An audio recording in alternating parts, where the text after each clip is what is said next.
2m plus 8n plus 10 இருந்து எந்த எண்ணை கழித்தால் -m ப்ளஸ் 7n ப்ளஸ் 16 கிடைக்கும்.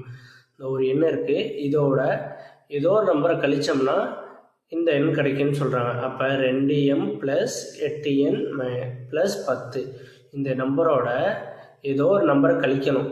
அது என்ன நம்பர்னு தெரியாது, அதை எக்ஸ்ன்னு வச்சுக்கலாம். ஈக்குவல் டு இந்த நம்பரை கழித்தோம்னா இந்த நம்பர் கிடைக்கிது. அப்போ -3m plus 7n plus 16. Okay, இப்போ என்ன பண்ண போகிறோன்னா இந்த -x அப்படியே இருக்கும். இந்த டேர்ம் இங்கிட்டு ரைட் சைட் கொண்டு வந்தோம்னா என்ன ஆகும்னா -x equal to -3n plus 7n plus 16.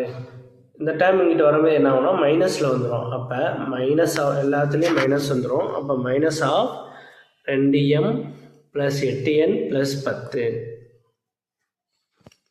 Plus 10. இந்த மைனஸ் உள்ளர பெருக்கணும்னா -3m ப்ளஸ் 7n ப்ளஸ் 16. இந்த மைனஸ் உள்ளர பெருக்கணும்னா -2m ப்ளஸ் -8n -10.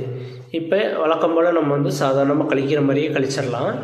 இப்போ இங்கே -2m இருக்குது, இங்கே 3m இருக்குது.